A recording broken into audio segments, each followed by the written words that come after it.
নমস্কার বন্ধুরা, প্রিয়া অফিসিয়াল ব্লগে তোমাদের সবাইকে অনেক ওয়েলকাম, অনেক ভালোবাসা। চিংড়ি মাছ দিয়ে তো এঁচড় আমরা অনেকেই খেয়েছি এবং সেটা অসাধারণই লাগে, কিন্তু আমি আজকে তোমাদের সঙ্গে শেয়ার করব নিরামিষ রেসিপি। আমি কীভাবে করছি এই নিরামিষ এঁচড়ের রেসিপি সেটাই তোমাদের সঙ্গে শেয়ার করব। তার আগে বলি, যারা আমিষ পছন্দ করেন না তাই বলে কি তারা এঁচড় খাবেন না? কিন্তু নিরামিষভাবেও এঁচড় করা যায়। সেটা কীভাবে করব সেটাই তোমাদের সঙ্গে আজকে শেয়ার করব। যারা পুজো আর্চার দিনে বা একাদশীর দিনে বা নিরামিষ খান তাদের জন্য তো স্পেশালি এই রেসিপিটা।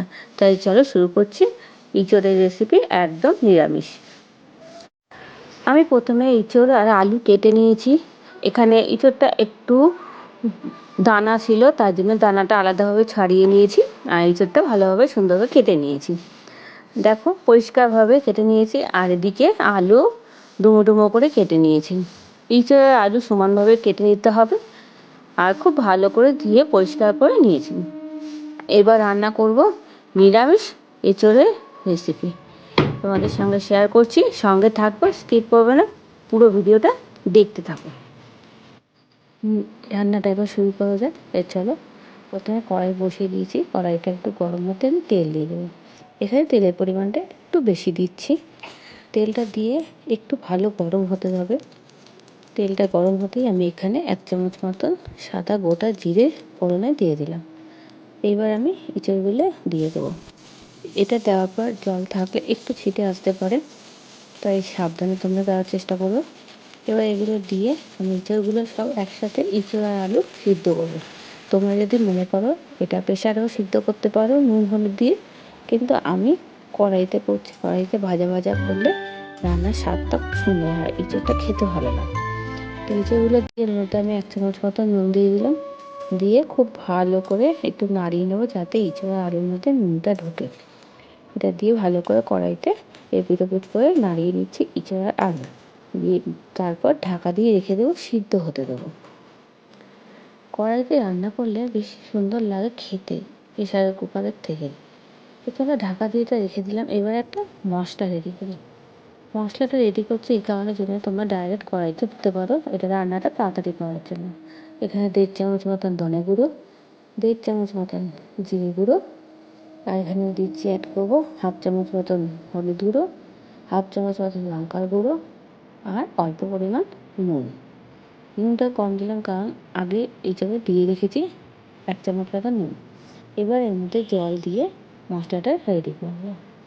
তোমরা চাইলে কড়াইতেও দিয়ে করতে পারো, কিন্তু এইভাবে করলে রান্নাটা তাড়াতাড়ি হবে, স্বাদও হবে, খেতে ভালো লাগবে। মশলাটা যদি কিছুক্ষণ আগে ভিজিয়ে রেখে দাও। আমি জলের পরিমাণটা একটু বেশি দিয়ে ভালো করে নাড়িয়ে চাড়িয়ে কিছুক্ষণ রেখে দিচ্ছি। এদিকে মশলা রেডি করতে করতে ওদিকে এঁচড়টাও কিন্তু প্রায় আমার হয়ে গেছে। চলো মশলা কিন্তু তোমাদের দেখিয়ে দিলাম কীভাবে করতে হবে। আমাদের রান্না খুব তাড়াতাড়ি যাতে হয় সেই জন্য এইভাবে রান্নাটা আমি তোমাদের দেখিয়ে দিচ্ছি। এটা সাইড করে রেখে দিচ্ছি। আর দেখো এদিকে কথা বলতে বলতে এঁচড়টা কিন্তু প্রায় আমার হয়ে এসছে, আর একটু সময় লাগবে।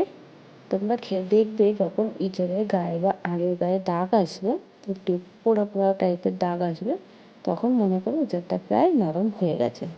প্রেসার কুকারে দিলে 1টা সিটি বা 2টো সিটি দিলে হয়ে যায়, কিন্তু কড়াইতে একটু সময় লাগে, আঁচটা কমিয়ে করতে লাগে। আমি ঢাকা দিয়ে রেখে মাঝে মাঝে একটু নাড়াচ্ছিলাম। দেখো এবার কড়াইতে প্রায় লেগে গেছিলো আর এঁচড় আলুর মধ্যে একটু দাগ দাগ হয়ে গেছিলো। এইবার এটা আমি নামিয়ে নেব। তোমরা দেখতেই পাচ্ছ এঁচড় কিন্তু আমার একদম সিদ্ধ রেডি হয়ে গেছে। দেখো এখানে খুন্তি টুটি আমি দেখিয়ে দিচ্ছি কেটে। এঁচড় কিন্তু একদম রেডি। এবার একটু ভালো করে নাড়িয়ে নিয়ে ওই কড়াইতেই তেল দিচ্ছি।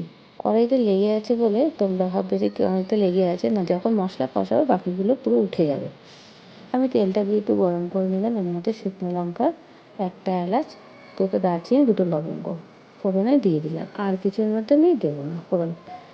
এবার এর মধ্যে এখানে 2টো টমেটো নিয়েছি, 2টো টমেটো কুচিয়ে নিয়েছি, এটা আমি দিয়ে দিচ্ছি।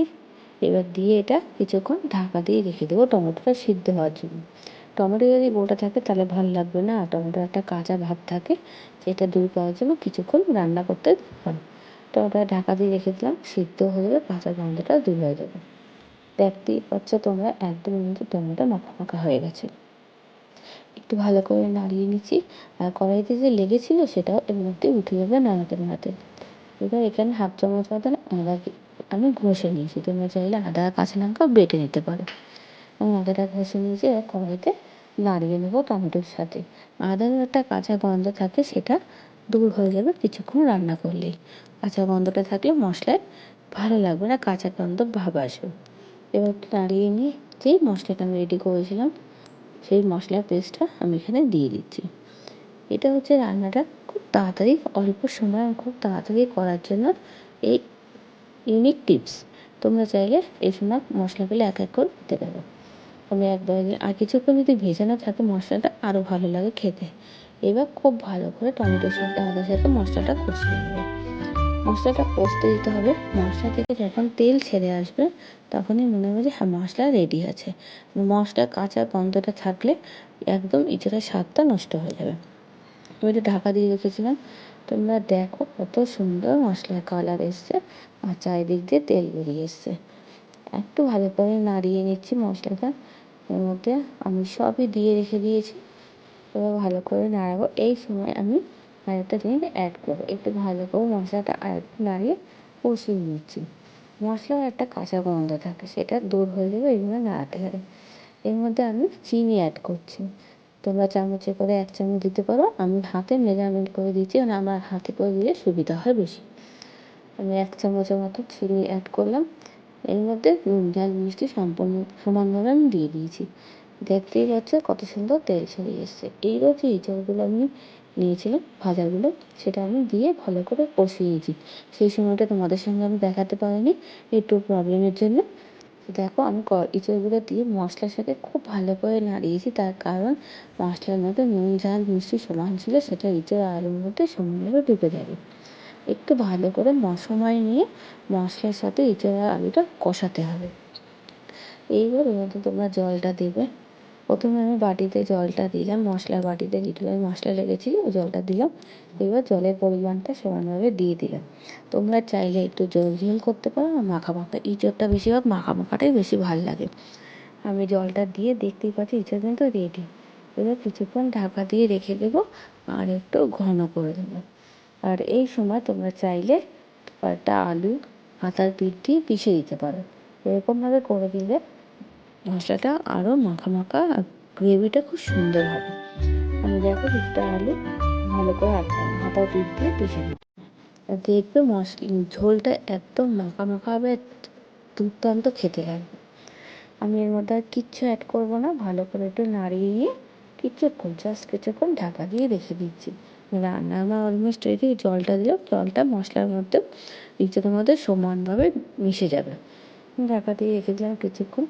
দেখতেই পাচ্ছ কত সুন্দর আমার নিরামিষ এঁচোড়ের তরকারি রেডি হয়ে গেছে। তোমরা যদি চাও, এই যারা নিরামিষ আছে তাদের জন্য তো অবশ্যই, আর যারা আমিষ তারা এসব চিংড়ি মাছটাও অ্যাড করতে পারো। আমি একদমই নিরামিষ করে দেখিয়ে দিলাম।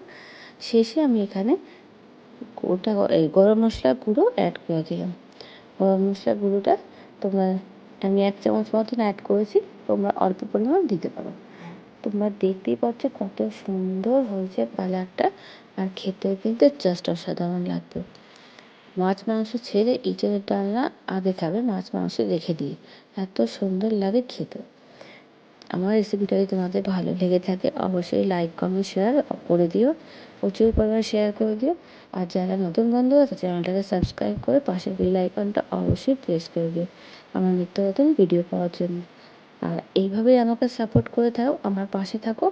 আমি নতুন নতুন ভিডিও নিয়ে আসবো তোমাদের কাছে, আর অনেক অনেক গল্প করবো। তাহলে আজকে এই অবধি, নতুন ভিডিওর সাথে খুব তাড়াতাড়ি তোমাদের সাথে দেখা হবে। তার চলো, তোমার সাথে সুস্থ থেকো, ভালো থেকো, টাটা।